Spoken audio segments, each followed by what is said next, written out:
Okay, you know we laugh. Okay. Damn. Morning, everyone. Well, this shit, no, afternoon. This is your boy, Run Tell That. I'm laughing out loud. Your mom. Your crack ass sister. Uh, my question is, do you think we are slaves to cell phones? Well, technology. I would have to agree with yes, because some people can't even function without cell phones.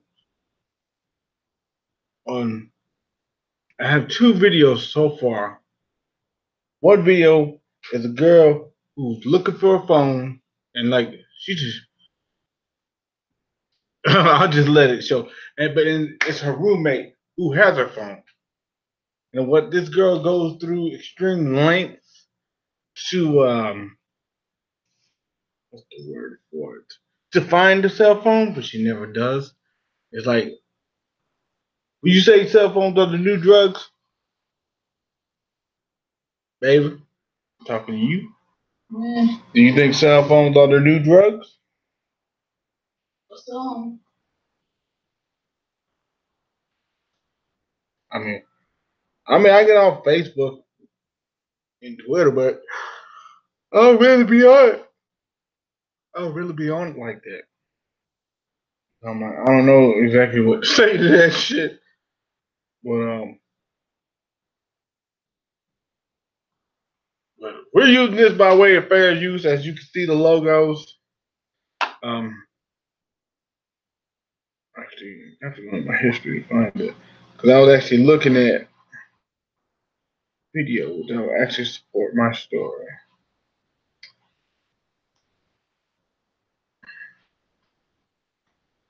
This is one.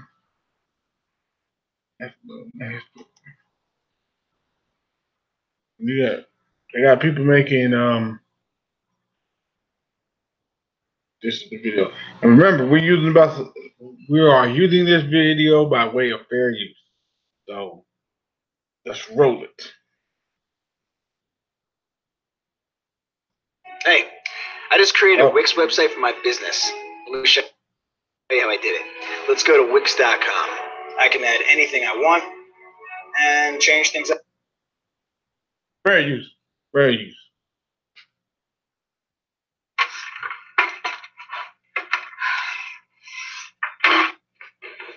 where's my phone?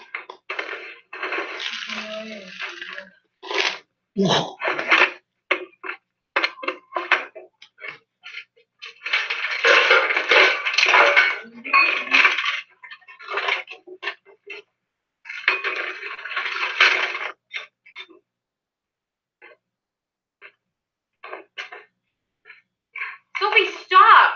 Please! Why can't you stay away from your phone for 10 minutes in the morning? Where's my phone? I know that you have it. I know that you have it. Give it to me right now. You can't understand. Please, you can't understand. Like, I can't live without it right now. Okay, Sophie. All right. Did you hear that?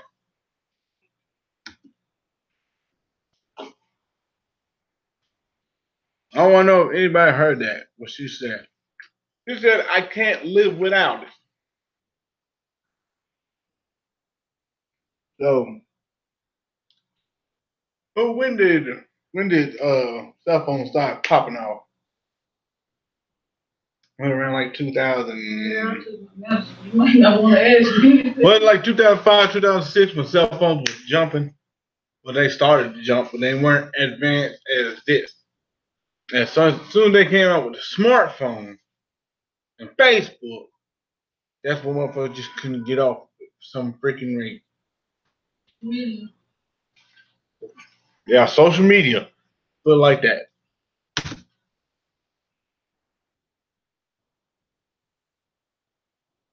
Where's my Facebook? Where's my Instagram? Did you delete them?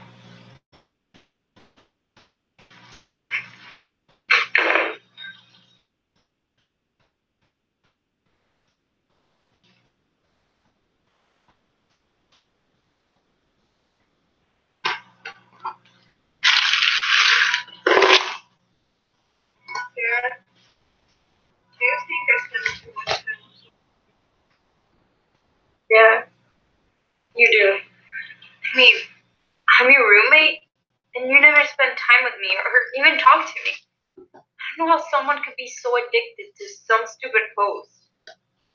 Just don't understand. I feel important. I feel important and people like my pictures. I feel that I'm somebody on social media. It's the reason to get up in the morning, to see how many likes I got, and to feel important. But So you need other people's validation. At the same time, it's motherfuckers you do not know to feel important. And that's kind of sad. And then, let's continue. now, I think that I don't want to spend that much time on social media. Oh, assess yourself. I'm going to get groceries. Let's put your phone over here. Okay? I'll be back in 20 minutes. Okay? Try not to take your phone. You'll be fine.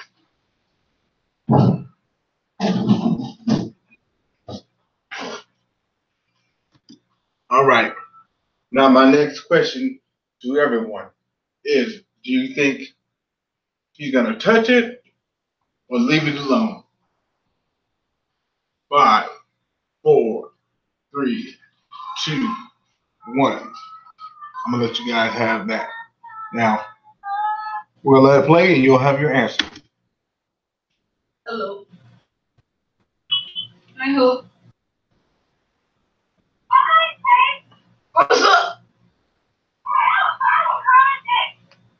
Well, you didn't get her.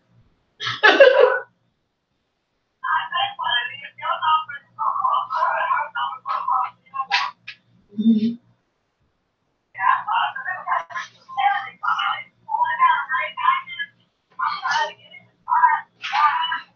Oh, you went to your interview? All right. Go. Yeah, I'm back. Okay.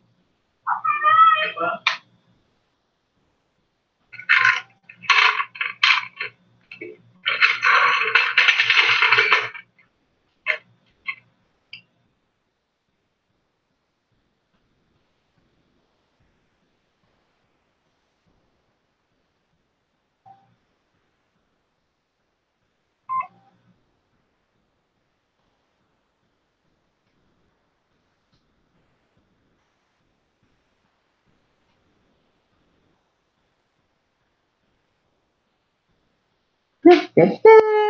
There's your answer.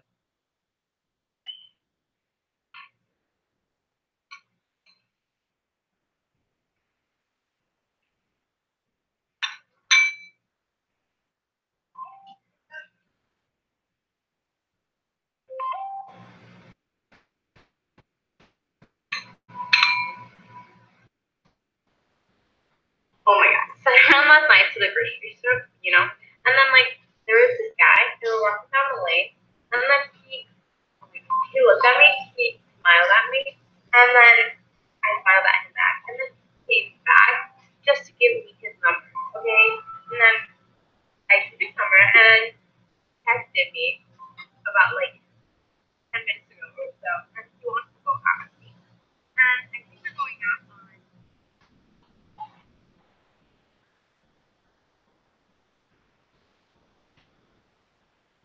And that's what I mean. That disconnects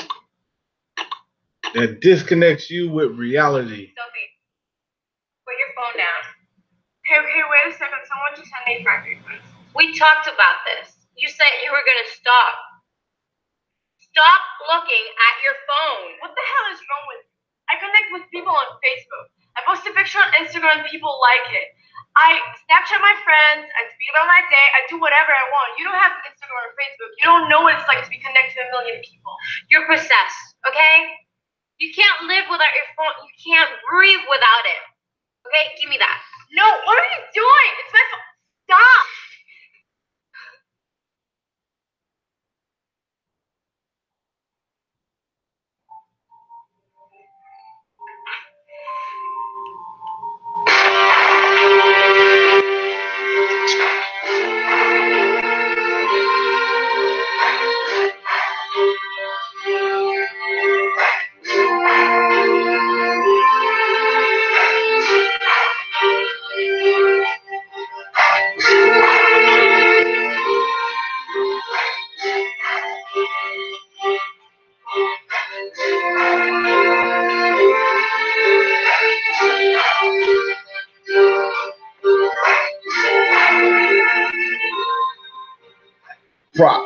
to the filmmaker, George.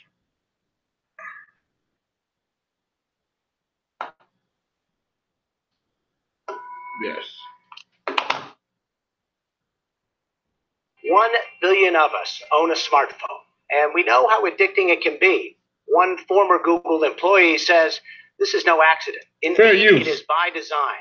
And he became troubled by the relentless efforts of app developers to keep us glued to the gadgets. So Tristan Harris founded an organization called Time Well Spent. He's asking the tech industry to bring what he calls ethical design to its products. NewsHour special correspondent Kat Wise has more, part of our ongoing collaboration with The Atlantic.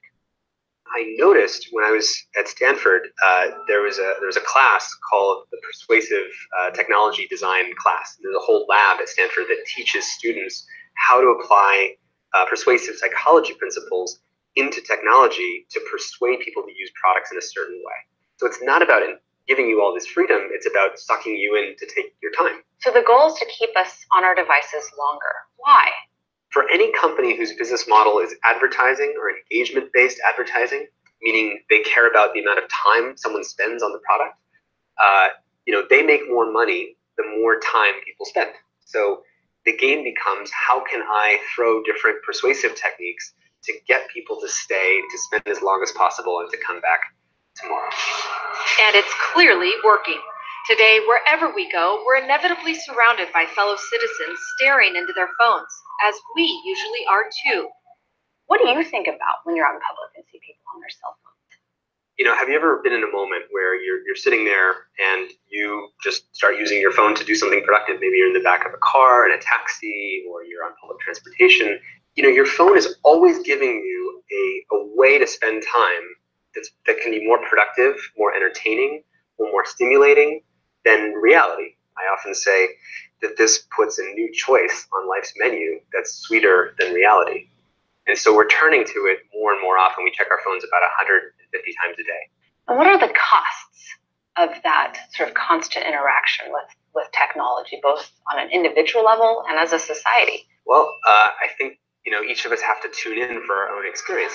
What does it feel like when we check our phones 150 times a day? Or what does it feel like if we've been scrolling and had our face down and not breathing very much when we're scrolling for, say, 20 minutes? I mean, how do we feel on the inside? How do you feel on it? I feel like I don't feel very good after that. I feel like my anxiety goes up. I feel more concerned about what I'm missing. What I'm missing out on, who I haven't gotten back to. People think that I'm bad at getting back to them. All of this sort of psychology emerges all because of this one thing in my pocket. And we've never had a media device that literally 1 billion people are kind of being programmed in the same way, where so much influence is in the hands of a few technology designers. At Google, Harris was a so-called product philosopher and helped design the Gmail inbox app.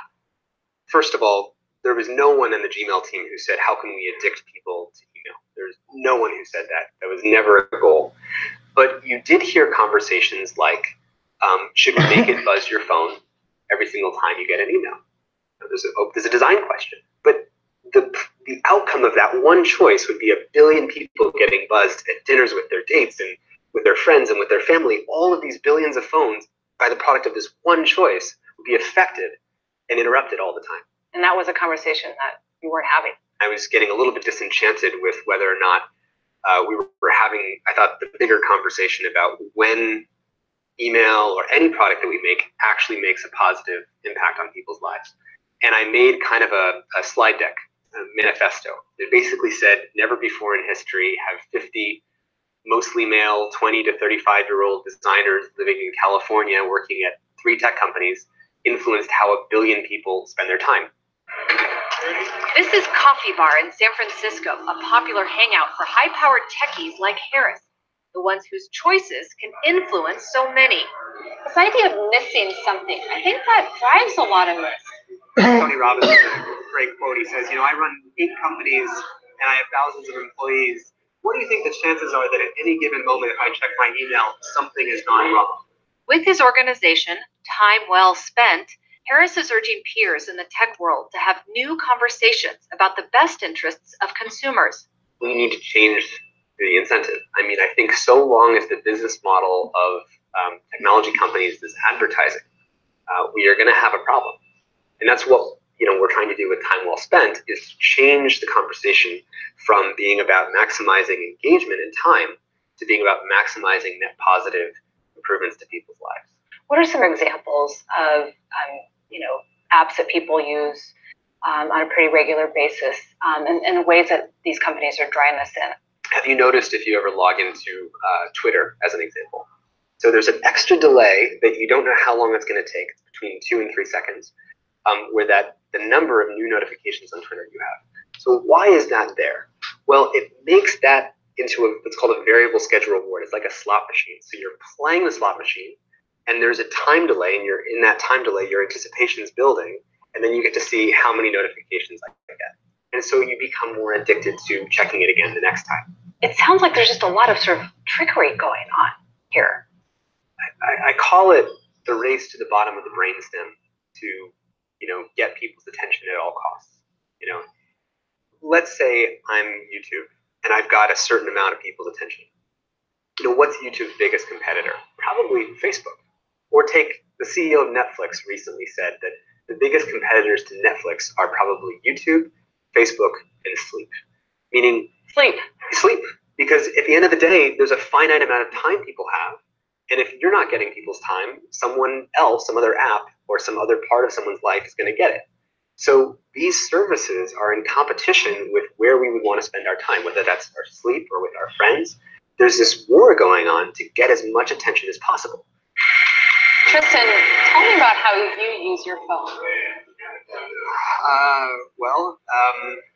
I try to use it as consciously as I can. One thing, for example, is I set it up so that I just have my in and out tools and my aspirational ways I want to spend my time on my home screen. So what do you mean by in and out tools? What does that mean? The tool is something that you use and you never use it longer or more than you want it to. For example, Google Maps. Like if I need directions, I don't end up scrolling through Google Maps for half an hour randomly. I just go in, I find where I need to go, and then I go out.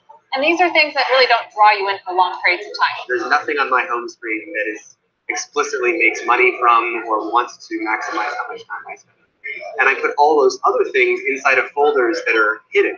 Are people still texting you, or are sort of your friends and colleagues, maybe they're not texting you or trying to reach out in a way that would distract you so often? At the end of the day, the thing that dictates how someone reaches out to you and whether they use Facebook Messenger or WhatsApp or iMessage isn't because they're thinking deeply about it. It's because it's just the fastest and easiest thing to reach for. And so I think we have to recognize that as human beings, there's just a certain set of things we're vulnerable to that do influence us. If it buzzes right now, I would probably, without even thinking about it, with you here, check it. And so if I don't want that to happen, I just have to put it away. In fact, my phone just buzzed right now. And I just looked. There you go. Even knowing what you know, you still picked it up. And this is the thing that even the people in the world of persuasion we were talking about earlier, all about these tricks of how to get people to use products and to use a slot machine dynamic, whatever it is, they'll tell you that they themselves are no less vulnerable than the regular person because these techniques work on everybody. It's just part of being human. Shit, not me.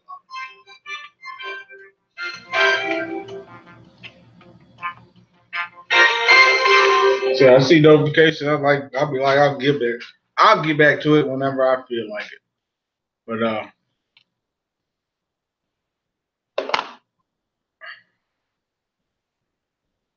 oh, God. Crystal Square. If we're gonna get into this, this is our mobile lives.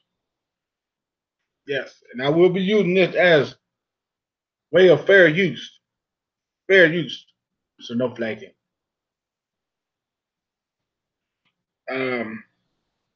This is actually about a good documentary. It's like, as you see the timer right there, it basically like how it was back then compared to now.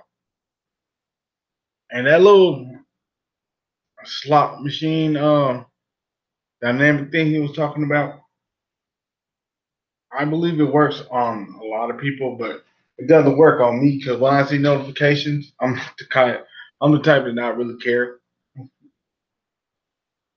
Uh, I'm like, my mind, I'll get back to it when I feel like it.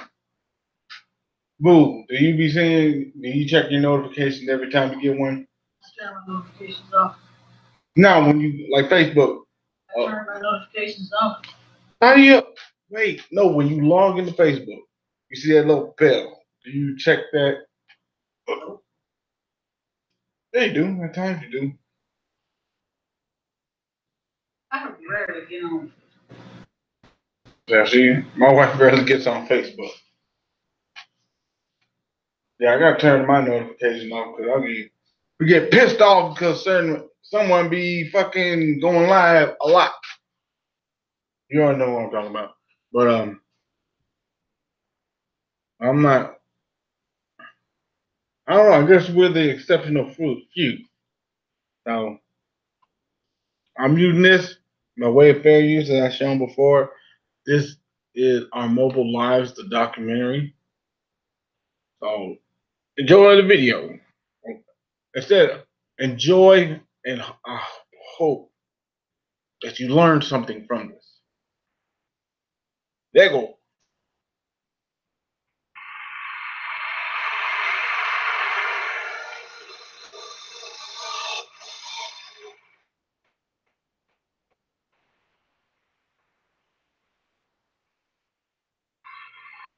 So I wake up in the morning and the first thing I do is check my cell phone. I usually wake up a little bit earlier than I need to so I can have some time to catch up with what happened in the 8 hours that I was asleep. Get dressed for the day and do my hair, brush my teeth, and my cell phone's usually always by my side. I'm always using it, checking while I'm getting ready, checking my phone. I have my phone in the bathroom and I check the time, make sure I'm not running late. It's surprising to me in the morning if I look on Facebook, if I do, how many people are already updating their status. And a lot of it is ridiculous. Like, I would never say that. So usually I'll wake up, one or both of the boys will be in my bed with me. I'll check emails for my online business, do my hair, do my makeup. Okay, what she said, her online business. That's acceptable because that's a business. That's a form of income. Let's continue. Somewhere during that process, all the boys are awake. So to keep them occupied, I'll usually hand off my phone and let them play so I can keep getting ready. My wife and I wake up at 6 o'clock every morning. She leaves by 7 o'clock, and by 7:15, I'm getting prepared for what we're going to do that day, whether it's going to be a skiing trip. I'll glance at my phone to see if anything's messages have come that I need to respond to. I'll check on my iPad more than my cell phone, really, because people will email me. My cell phone doesn't have any ability for emails. Well, when I wake up, my phone is right by my side on my nightstand. I usually check it, get on Facebook, browse through some stuff, to check my text messages, respond to them while I'm still laying in bed, go do my hair and makeup. And while I'm doing that, my phone's by my side and it's on the counter right there so that if I get a text or if my phone lights up, I see it and I can respond right then. Jesus Christ.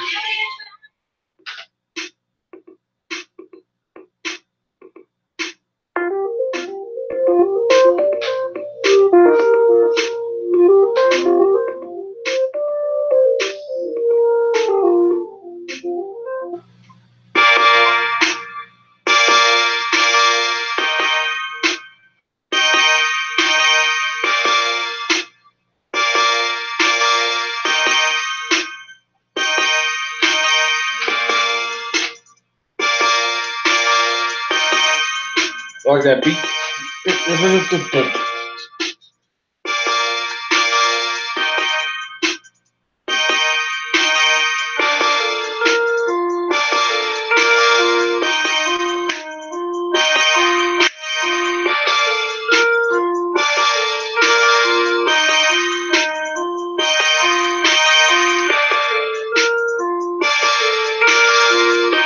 Boo! Hell iPhone. Team Android.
Yeah, just before I don't know. cell You know, phone. the evolution of the phone has been crazy. You know, I mean, I was born. They were big, light dial Rotary numbers, phone. and with busy signals, and you couldn't. You know, I mean, if somebody wasn't home, they weren't home, or you know, and it was just past the area where you called the operator and asked them to ring something up. Or you just rode your bike over there and just hope they were home.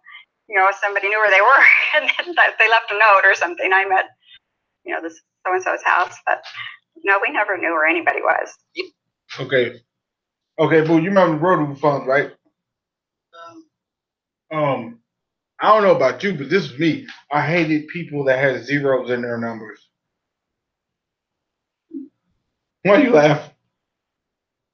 That was the longest one in there. Yes, it was the longest.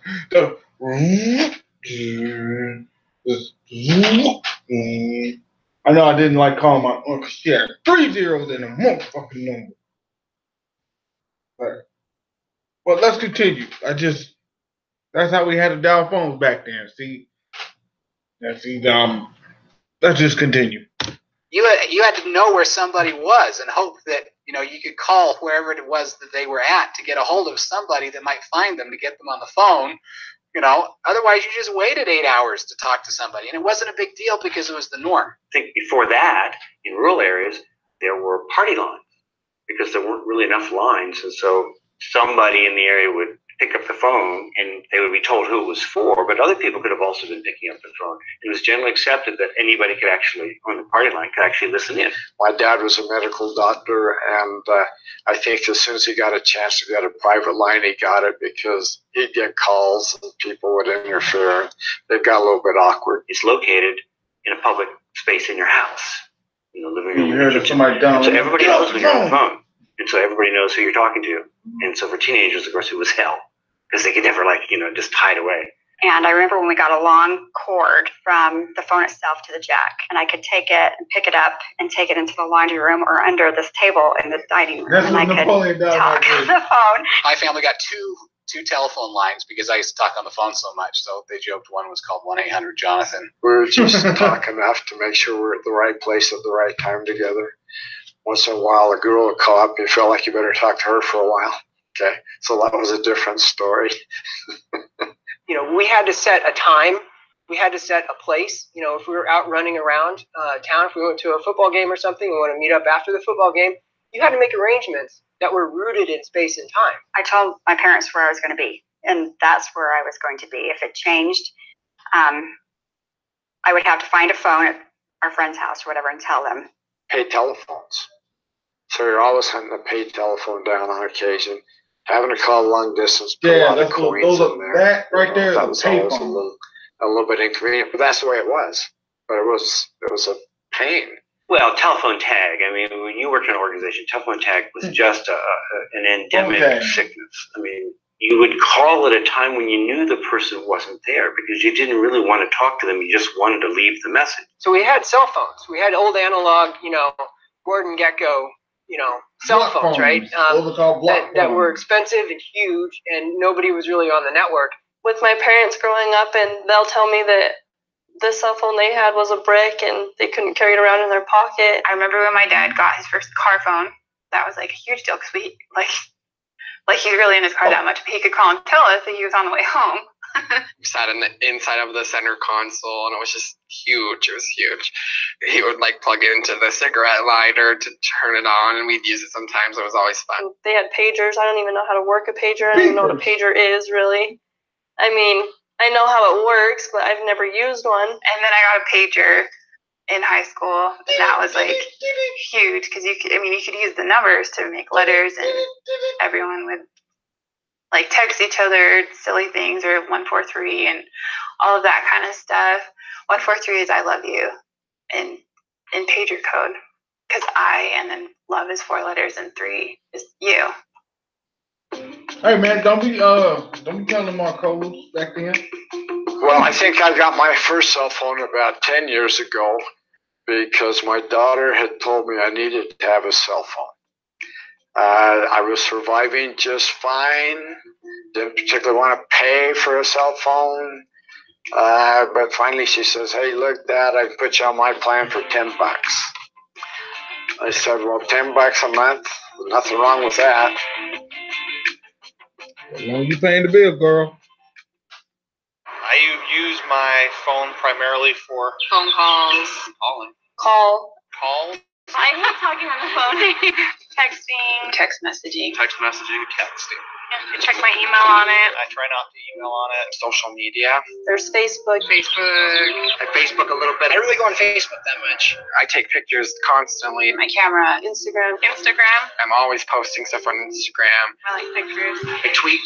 Twitter. Twitter is the way I live in New York City while living in Utah. Pinterest. Going on the internet. Look things up on the internet. Information about certain things. Possible new jobs. To read the news. Online banking. Websites. If I don't remember how to tell a joke, go to YouTube, find out how I did it. I don't know the answer to that. Let me Google it really quickly. A lot of ESPN. All kinds of random things. Hold on. What she just said, how many people Google shit? Yeah, it's CNN, and so it's got to be true. Instead of Googling the shit yourself. When I asked one kid, I said, what were the nicknames of the 761st Tank Battalion? I don't know. Looking at his hand, I'm like, you got a smartphone, Google it. I'm like, you know what? For people having a smartphone, they sure made you motherfuckers stupid. Let's continue. Online. Words with friends and pinging with friends. Scramble with friends. I mean, this is my office. This is how I make plans. This is how I connect with my wife. I use the phone quite a bit with her just to coordinate. Most often for scheduling. You know, who's going to pick up my son from school? Can you get some milk? I'm on the corner of State and Washington Street. All my jokes are in here now. Type and edit documents when I'm on the road. I can also record my shows on here. Use it for an alarm. It's my shopping list and my calculator. It's a better calculator than my other statistics calculators. I think my use of it is connecting me to the world outside of where I live.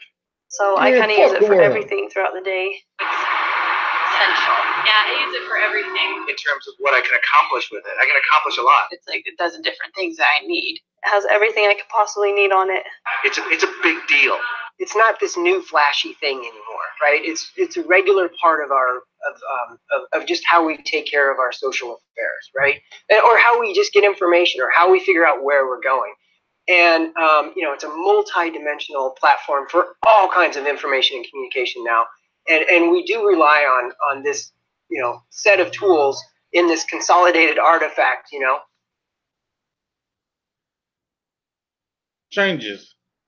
I mean, my parents, and certainly my grandparents, they were in a time when TV was brand new, right? So every generation, not necessarily every generation, but many generations are experiencing something new, and they look back and they say, well, there were good things about that, but I'm really kind of glad that things are different now.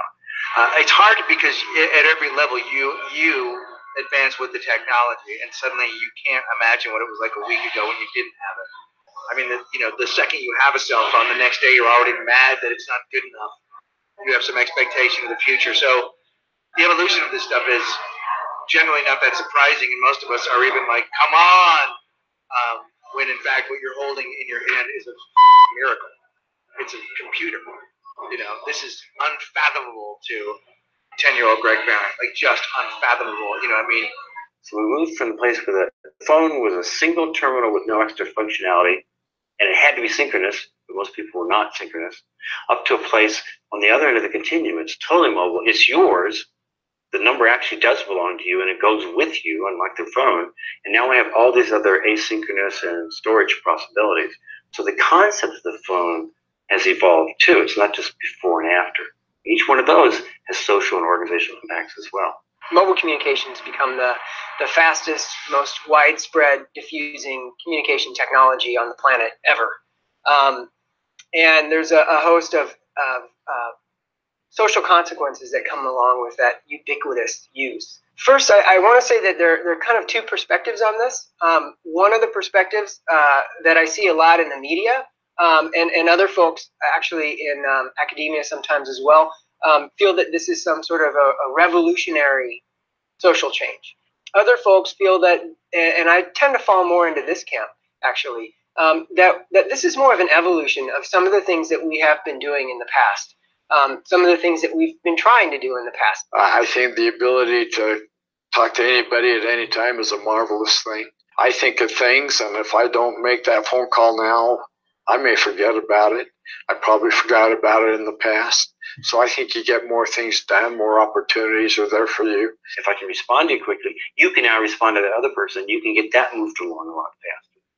So it really speeds up the pace of the economy, and it speeds up the pace of our lives. You can weave your communication and information flows right directly into the rhythm of everyday life activities. The mobile phone is seen as individual and private. It goes with you. It's not a fixed terminal.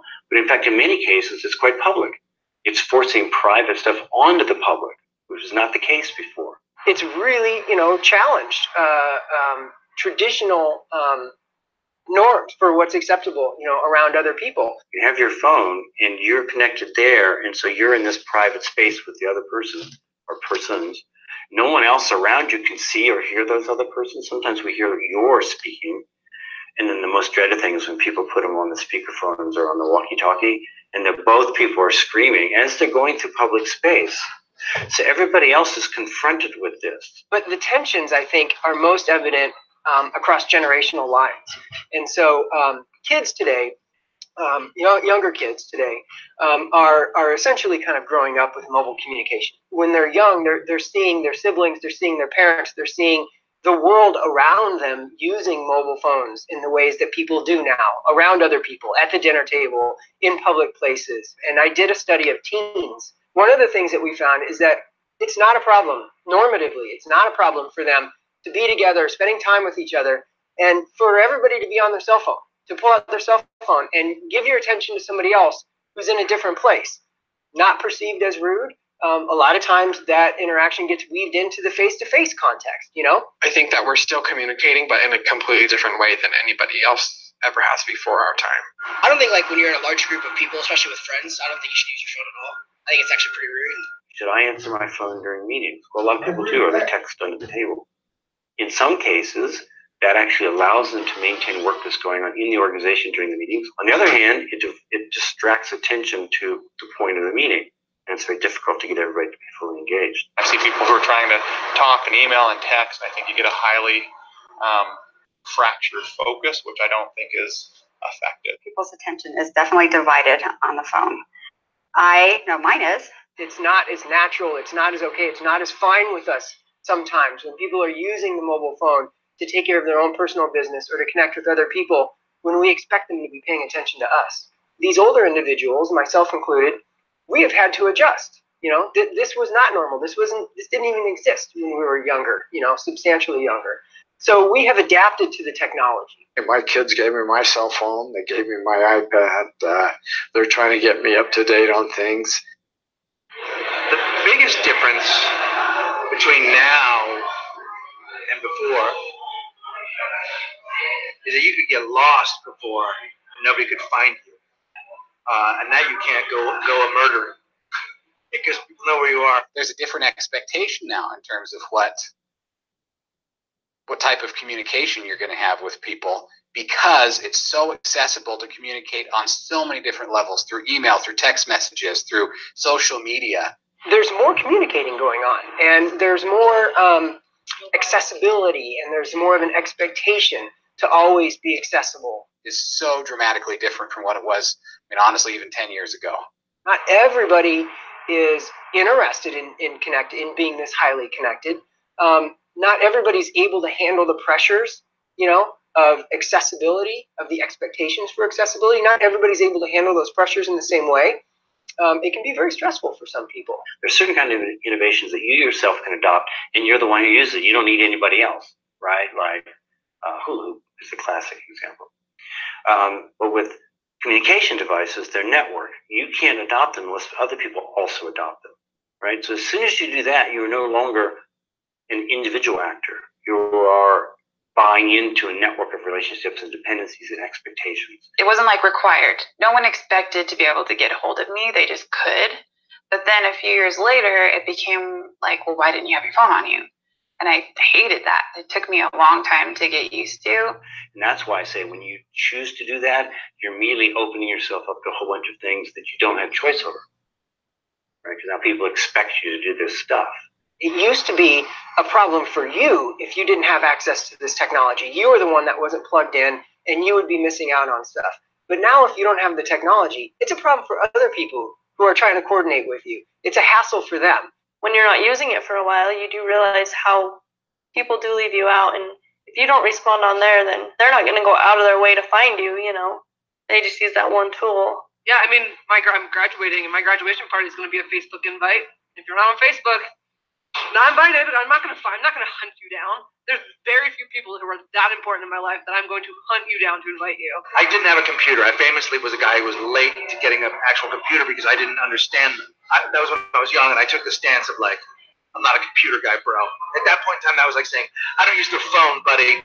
When I want airline tickets, I write. When some people kind of hold out, you know, I know some holdouts. I know plenty of folks that are not on Facebook, you know. They're almost like these renegades, you know. It's almost like social commentary. I'm not joining your club because I don't believe in your club, you know. The problem with not having this stuff is that's the way the world works now. So in Hollywood, people expect you to be able to be gotten a hold of. And if you aren't gotten a hold of, like if you're like, I'm not a guy that does that, unless you're Sean Penn, you're out of luck, you know? So so I have to have this because everybody else like me has this, and if I want the job, I need to be available. A lot of people want to characterize these new technologies as either being sort of negative or pessimistic or dystopian or positive, very optimistic, or utopian. And we argue that really both happen at the same time. And so we call it a syntopia. That is, things are happening with each other synchronously. There's always good and bad in everything. My colleague and friend Rich Ling likes to say that you can use the technology to order flowers for your mom on Mother's Day. You can use the technology to coordinate a terrorist attack. You know, the technology itself is not good or bad. So the dystopian, utopian perspectives on it, it's all a matter of looking at what's going on socially, you know, how people are appropriating it socially. And there's always going to be ways of looking at it favorably and ways of looking at it pessimistically. It's like alcohol. We don't give enough credit to the individual. Some people can drink, some people can't. Some people know how to use their phone. Some people are going to be douchebags no matter where they go. Some people are going to send pictures of their penises. Some people are not going to do that. Like, it's really about the individual. I think when we start to blame technology or people's inability to handle what's being put in front of them, we shortchange human beings. It's sad to think, but we do. We invite it all in, and we were the cause of it.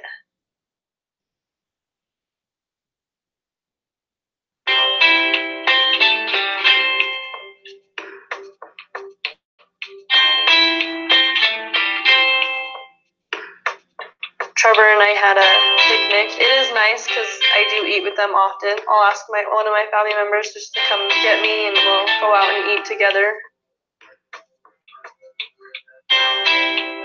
So we kind of cut a little bit early to go down and have some lunch together in the lodge rather than in the cabin. We continue to ski for a couple more hours. So I go a lot with my friend Jen, and we usually catch up on work gossip because I used to work with her, and there's a lot of drama going on right now. Such as one of our friends is sleeping with the CEO of the company, so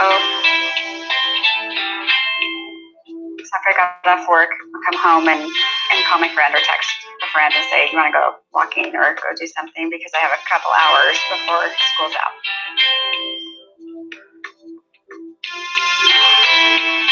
I usually go with my best friend and we talk about what's new, and lunch is just a time for us to sit and talk and figure stuff out. And I'm usually on my phone, and Instagram photo usually happens at lunch, and just depends on what's happening that day.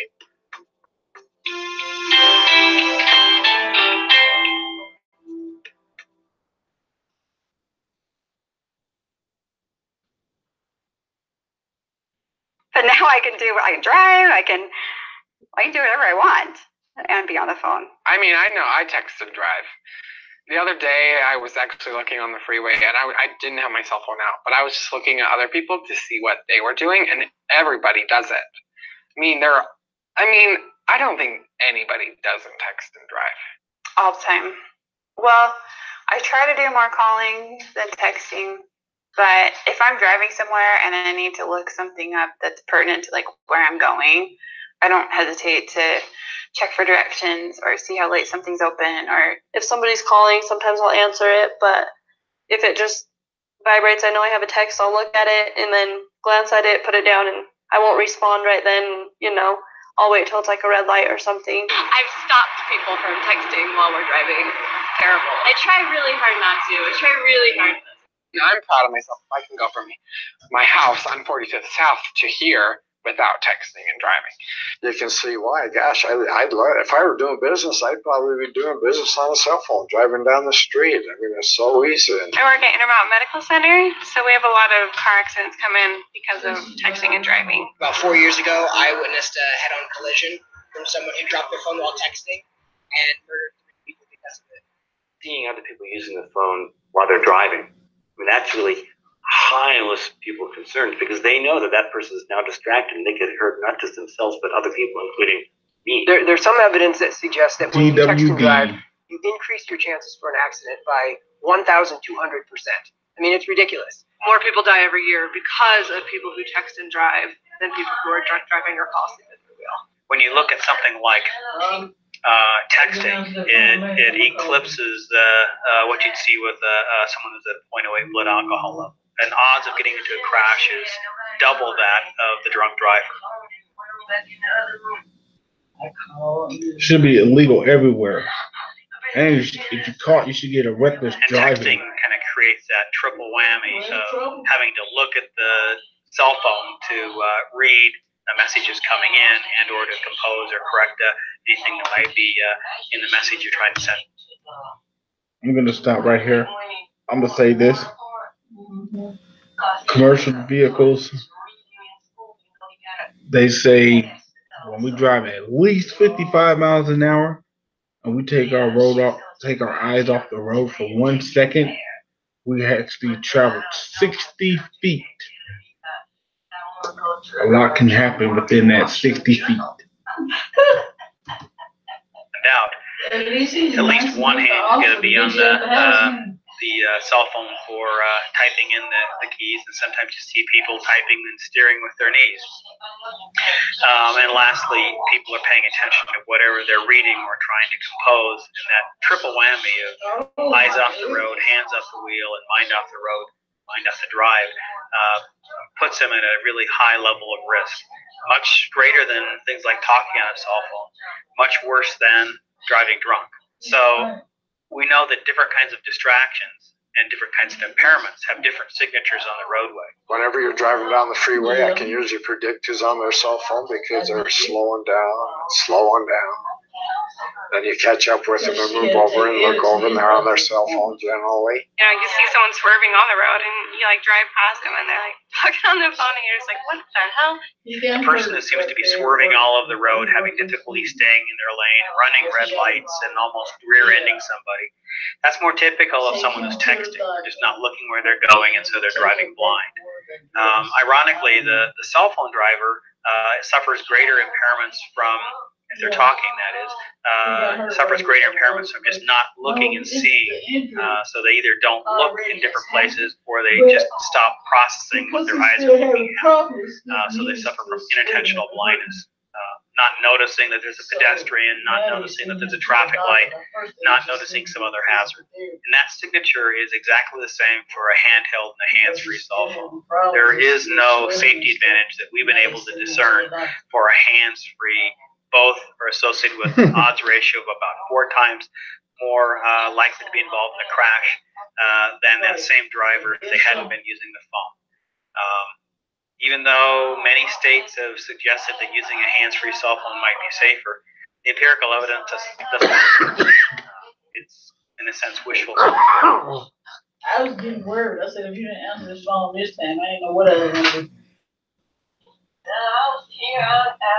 The question in my mind is how important is it to them at that moment to have to respond to any text or messages while they're in situations that their attention really should be somewhere else.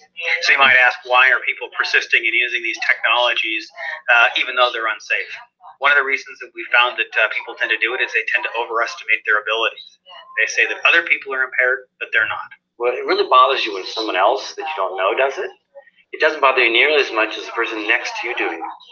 But what if you were one of those other people watching you doing it? It would bother you very, very much.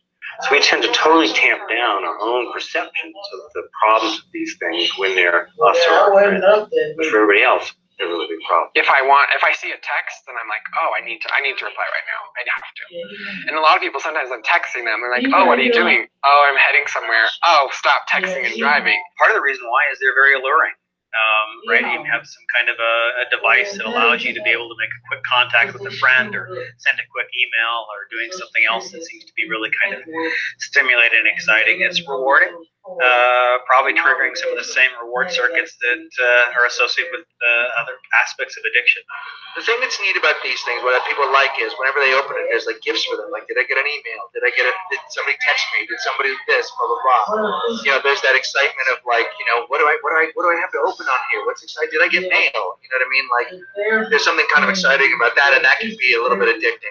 There is a positive, significant link between texting and driving and people who use their phones outside of the car without putting conscious thought into it. So in other words, the technology is becoming somewhat habitualized. It's becoming routinized. It's becoming this kind of taken for granted thing that we just do, that we need, that we expect from one another. I carry this around all day long and I use it all day. And so I think it's just become so part of our lives that just getting into the car is just an extension of you walking around with it all day. And you're just texting while you're going somewhere else and doing the same thing. I don't know how you'd go about stopping it. I mean, look at the so-called war on drugs. How long has that been going on? That hasn't really stopped anything, you know? So I don't know, dude. I don't know. Like, how do you tell people that it's bad and to not do it? People still drink and drive and they know it's bad. I think that our instant gratification, I mean, the cost of stopping the texting and driving would be that we wouldn't be instantly gratified. I try to use the voice texting because I have that, but it's not the best. And even then, like, I'll talk, but then I look at my phone and 5 words are wrong, so then I have to look to fix the words. So actually, for a while when I got my iPhone 4S and it had Siri on it, I actually did use it for a while to text, but after a while it just got so annoying that I could just type it faster than she could. Oh, did you mean this? Or did you mean this? Or period? Or blah, blah, blah. It's not like you can, like, make it to where a cell phone will turn off as soon as you get in a car or something. I don't know. Well, honestly, I think the laws help a little, as much as I don't really love the idea of, like, government having to make these choices for us. I think that it does help. Yeah, like if I got pulled over for texting and driving, that would be crazy. And sometimes, like, when I see cops, I like hurry and put it away. You know, public awareness campaigns about, you know, in California, they run a lot of don't text and drive, don't talk and drive, those things. I think, though, by and large, those are good. I don't know how you regulate the technology other than that. But I think the more it gets driven down our throats, the better we get. I mean, you hear it, like, at least today on radio or TV or whatever, you hear about it. So it seems like we need a combination of education and regulation and enforcement, and probably some kind of social stigma. If you look at probably the best example of kind of changing behavior was drinking and driving. 30, 40 years ago, people would, you know, on Monday come around the water cooler and start talking about, wow, I don't know how I got home. I was really hammered after that party. I don't remember driving home. Those conversations don't happen anymore. You know, you'd be a pariah if you had that kind of conversation in the office these days. My high school did like videos all the time to try and prevent people to do it, and it doesn't do anything until you know someone personal that has been affected by it, and then that's what make you stop. Or you being in an accident almost. I remember a time when I was pulling out of the neighborhood, you know, my phone vibrated, so I looked down at it, I look up and there's someone crossing the street, and you know, there's scary moments like that where even a 2-second glance, you never know. I have a very good friend that was killed as a girl was distracted driving and hit them head on, and they were killed. See, that kind of crap scares me. I mean, because that could be me. I mean, I could be the person hitting somebody. But, see, that's just so hard. Oh, you make me feel terrible. But young people today, that's just where they are. That's their world. I personally have to think about it so hard to say, okay, put that away. Don't text it. Sometimes I put it in my glove box, and I don't look at it the whole time. and I just listen to the radio or whatever to distract me from the distraction. If anything, we're seeing the number of distractions that are brought into the vehicle and are part of the embedded technology that automakers are providing is growing. So there's many more opportunities to be distracted now by many kinds of alluring technologies. We need to be mindful of what we're doing, with this technology. We need to think about, I think we need to be much more sensitive about, certainly the context of driving, but also, just walking around. There's all sorts of memes, YouTube clips of people falling into fountains and stuff like that. People are getting hit by cars, I think we need to be a little bit more cognizant of the space that we're occupying, because it can actually be dangerous. Oh God, here we go with this shit.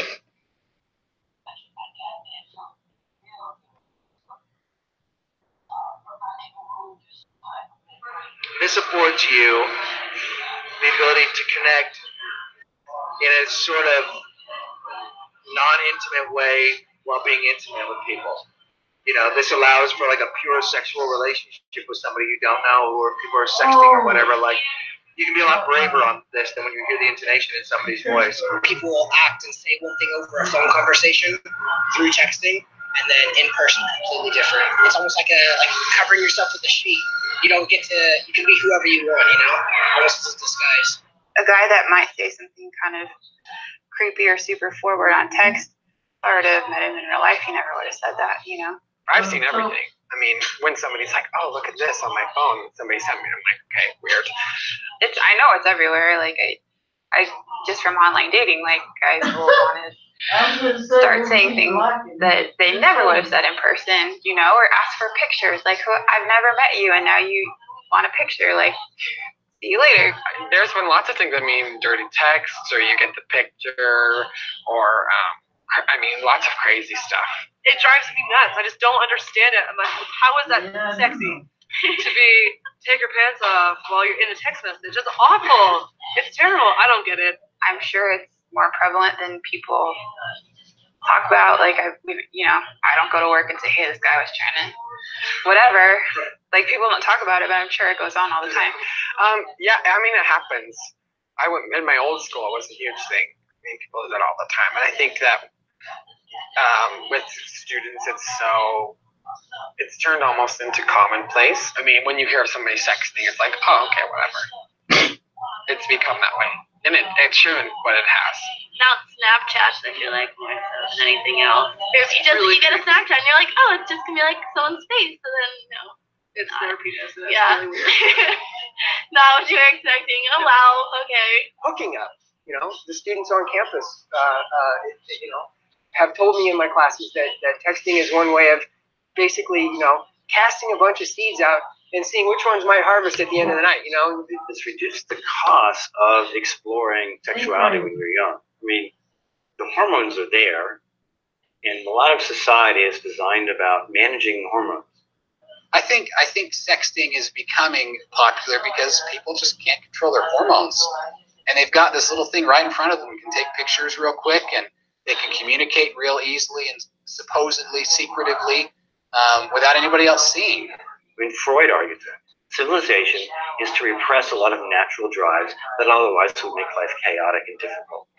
The truth of the matter is that young people have never been all that great at managing their risky decisions. Instant gratification. I mean, you get what you want right then. I mean, it might not be the real thing, but it's still something. I mean, like I said before, it's just our instant gratification generation is we want it now. We want that now. And there's a lot of explanations of why. Why do teens engage in risky behavior? There are certainly explanations that the brain is still developing. That's one of the things. But in the case of sexting, it's on the one hand risky behavior. On the other hand, it's an opportunity for them to, be kind of intimate with one another in ways that, you don't get sexually transmitted diseases from it, I can now try out a lot of things before I couldn't do very easily, or I get in trouble for, or it's just too difficult. And so I'm actually finding out more about something that seems to be pretty, relevant to me. Or if they already are sexually active, they might see sexting as, something that is not that big of a deal because they've actually, you know, engaged in the real thing anyhow. So why not? Sexting is stupid, in my opinion. I think that go ahead and do your sexy phone calls, but please do not sext. That's uncomfortable for anyone who has to see it. People engaging in things that they don't really understand so much yet. You know, that's always been a concern of adults about kids and stuff. And the risk is that it's going to get out there, right, beyond the intended recipient. I don't know. I know a friend who did it and got pictures posted, spread around school, so that was not good. And I mean, you think about when you're sending something or when you're saying something a little crazy that, oh, okay, it's just between me and this person, but it's not. I mean, everybody knows. And people, you know, they go through your phone, and if that's the last message they see, it's a little scary. The thing is are you old enough, or are you in the right situation, or do you have enough understanding about the text and other people to not also create damage from that? It's a huge deal, and sure, people shouldn't do it, but I don't think it's as big of a deal as it's going to ruin my life forever if somebody sees that. If you're the person that, you know, sent a picture and now everybody in school has it, like people are going to think less of you. They just are. Even if they've done it themselves, they now have a reason to judge you and to think less of you. There seems to be some sentiment out there in the work that we've done with teens that, you know, if you're a girl and you don't sext, you're kind of a prude, you know? If you're a girl and you do sext, you're kind of a slut, right? So, you know, there's a lot of social pressures associated with sexting. A lot of the guys expect girls to do this, right? I don't know. They just kind of expect that anything goes sometimes, and it, to me anyways, it doesn't. I had a really creepy guy from high school who was like 5 years older than me. He used to send me these really inappropriate text messages. And I was like 16, and I was like, what the hell, right? And so, and it just, I was like, please stop. I don't know how to handle this. You know, most girls don't. You know, sexting is not that common. It's really, really visible when it happens. Very high profile when it happens, especially when it gets out, you know. But in terms of the numbers, you know, the vast majority of teens don't sext. And there's not a significant difference in my work between boys and girls. But the pressures are very different. You know, the expectations placed on girls are different than for boys, you know. But when I was married, like, it was kind of fun, you know, every once in a while, like, send a picture or say something about, you know, when you get home or whatever, just stuff like that. I think it can kind of be a fun, I don't know, kind of like a foreplay-ish, like if you're, you know, in a relationship. You gotta watch out when you got kids. You gotta watch out what portals people are and where, because it's also as a device for creeps.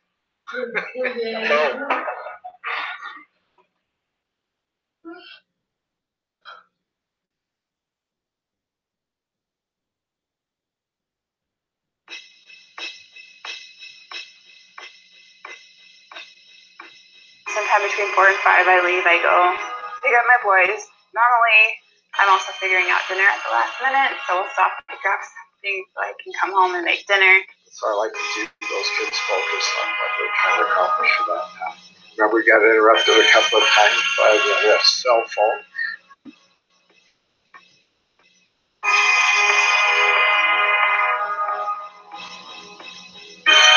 Yeah, I get home from work and I socialize with my family for a little bit, talk to them, see how their day was and what happened in their day. So then after that rehearsal, I usually go home and usually take a nap or something like that, or rest for a minute, maybe try pretend to do some homework or something. So I'll go out to take my parents dinner. So I spend time with them and have dinner with them, or sometimes I bring the kids up, or sometimes they'll come down for dinner.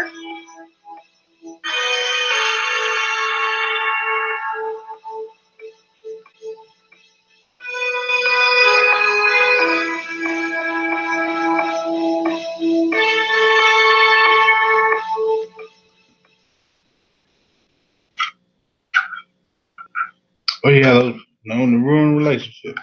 I guess one of the most prominent themes in the research on the social implications of mobile communication so far is the effect it has on our personal relationships and our ability to maintain our relationships and strengthen them and coordinate, you know, social affairs with other individuals.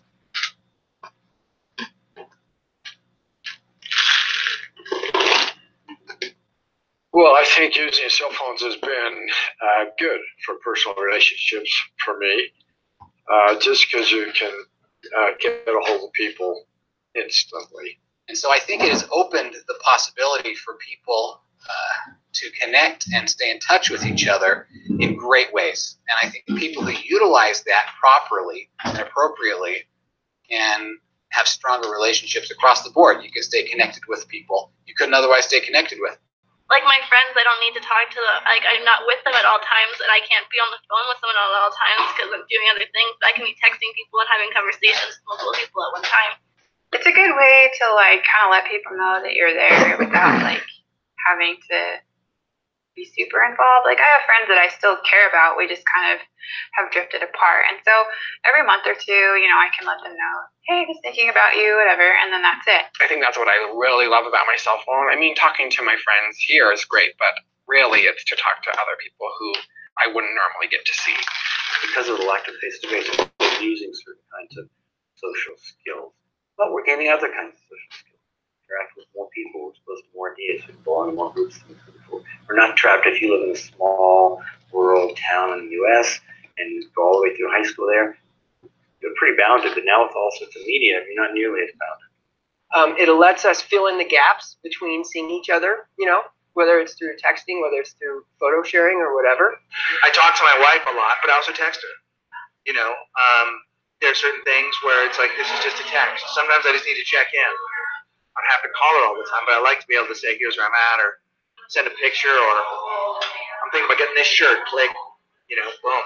But it's also nice to be able to call anytime I want or send a picture and say, this is where I'm at. Or it's great when I get a picture of my granddaughter and she's, you know, eating and I love to see that. My partner lives in Spain, and so having the ability to communicate via Skype on my phone makes it so that he can call me and I don't have to be near my laptop.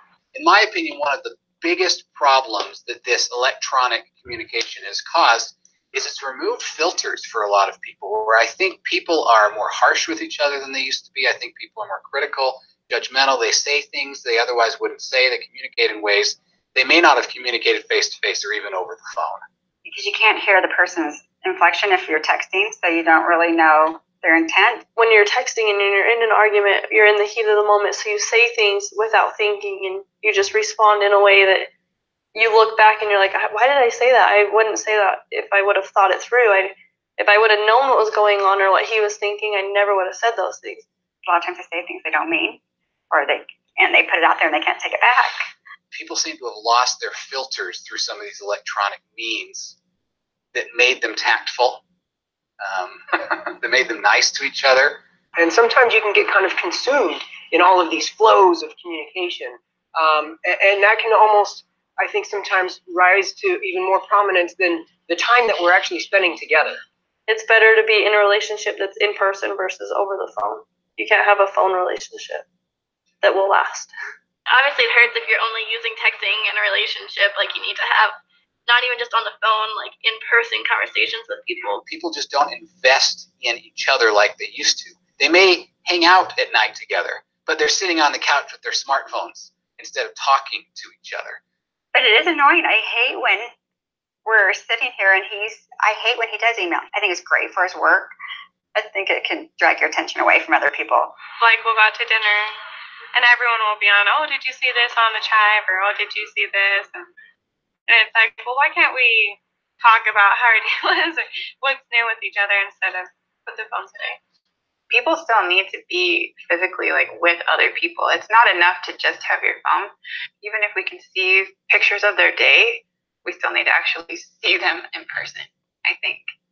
Couples who really can build strong bonds with each other have lengthy conversations with each other. They can sit down for 30 minutes, for an hour, for 3 hours and just talk. And they get in these good, deep conversations with each other.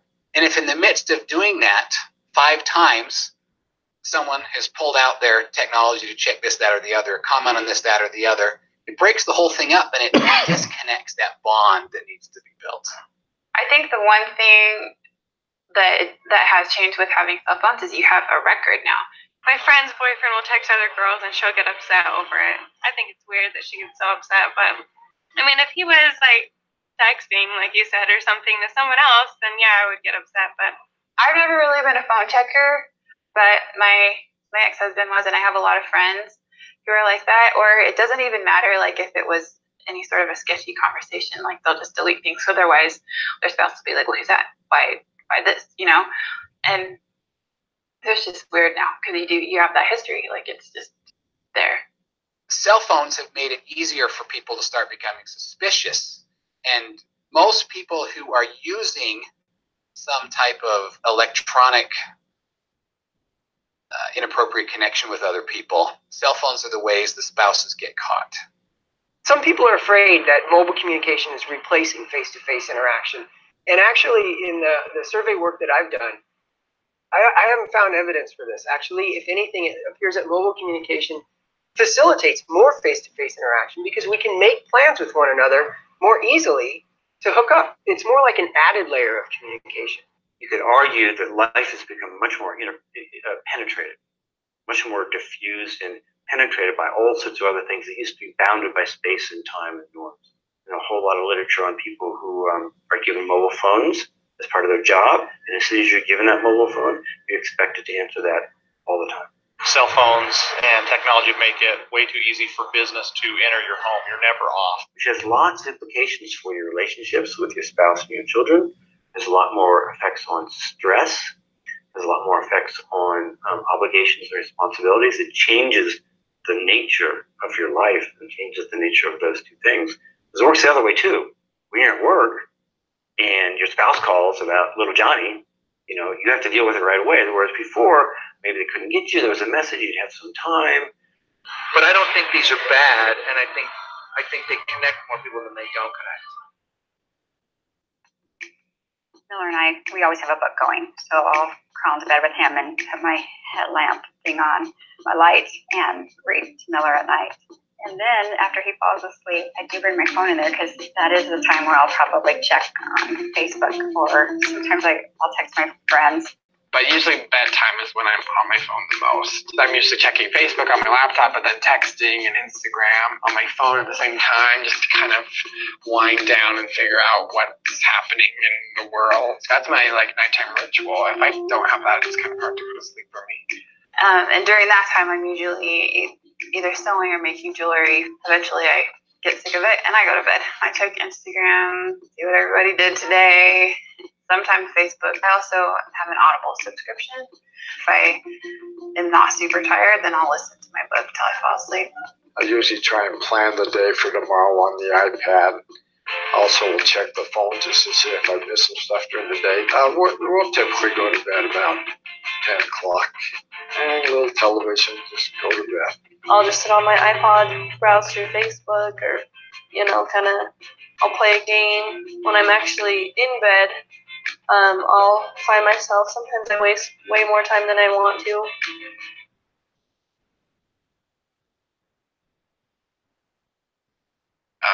On WALL-E, the movie WALL-E, how they are in space and they're sitting in those chairs. Eventually, we probably are going to be like that. Those fat people who don't do anything but sit in their chairs and they do everything for them. And I think a lot of people won't, but I think one day we'll have something like that, and it's going to be bad for our. So I think that yes, I love my cell phone and I use it a lot, but I think that I still do things that don't require technology. We're always looking at things and deciding how they're impacting and are they going to tear the fabric of? No, we're just going to adapt into it and become people who have these until the next thing that comes along. And people who are interested in this are interested in this, and people that want to go on a bike ride are going to go on a bike ride. I think what will be interesting is to see where everything lands. I think there's you got Netflix over here, you got your box over here, and you got this, and it's all digital. We're all trying to figure it, and it's all going to eventually become one sort of pod where we own all of media, and you can watch anything you want, you can do anything you want. If you look at smartphone adoption levels, they're just kind of getting to that point where it's becoming, a real common thing, at least in the United States. And so, the quote unquote data side of things is the thing that I think we're going to see next as the next kind of big thing in terms of playing a role in people carrying out and conducting their everyday lives. I don't think you can hold back any of this stuff. It's all happening. It will continue to happen. It will continue to be invented and improved and diffused and extended and will continue to have bad effects and good effects, and there's almost nothing we can do about it. You can't legislate it away. Some countries try and do that. We just had a national election. In this national election, some people had to stand in line for several hours just in order to vote, just in order to cast a vote. Now you think about that situation, and then you think about all of the things you can get access to immediately. Each other, information, whatever, popular culture, videos, books, immediately through this device. I gotta believe that down the road that there's gonna be less tolerance for this kind of old school traditional roadblocks, you know, to getting access to things that are important to you.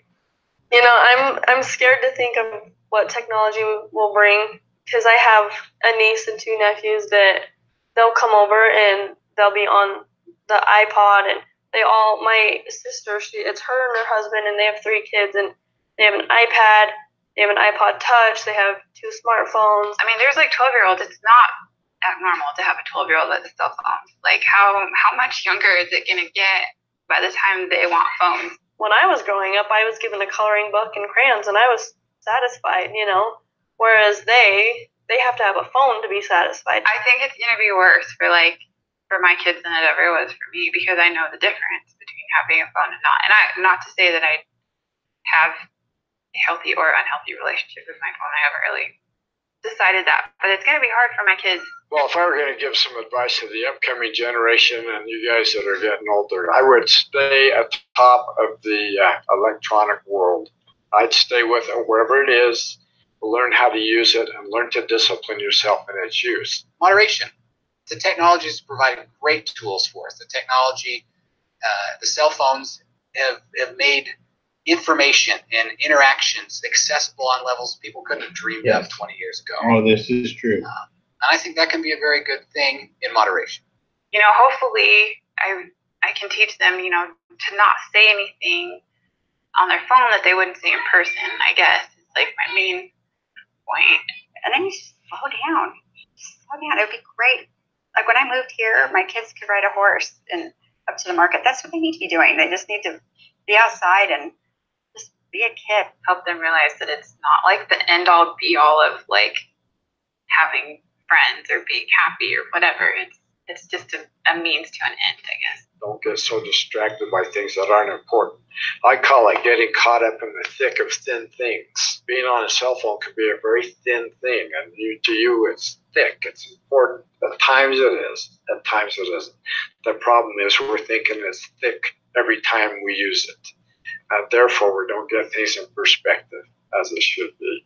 And you're distracted from things that maybe are much more important in life. I don't think we can actually force or shape or change much of this, but what we can do is that we can become literate about these things so that we see them happening, we can point them out to ourselves and to others. So just like that word choice, we use the word choice, but I would immediately respond to that is that, well, things aren't nearly as much choice as you think, and once you make a choice, you may be choosing an environment which now limits your choices.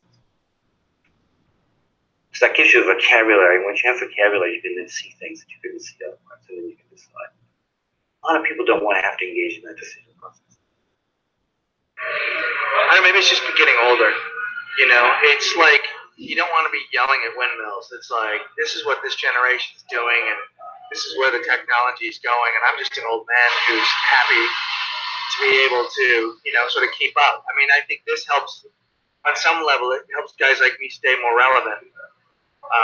You know, and get an understanding of the world. And when you can look something up here, when you can have information here, when you can get to a movie, when you can find your kids, when you can draw that here, I think, that's awesome.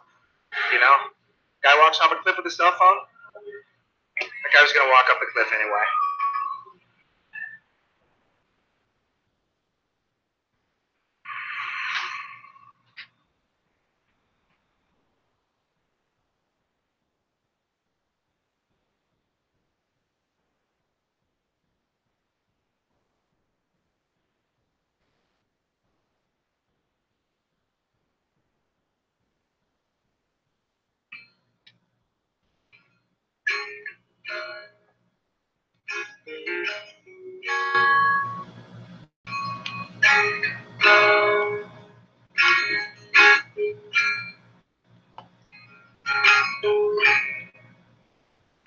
I just got one more video to show. because this is what I fear that we are actually doing right now.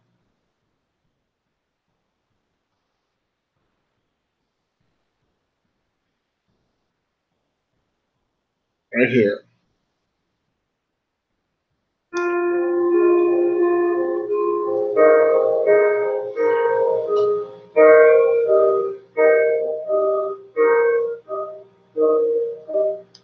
And this is my way of fair use.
And with that,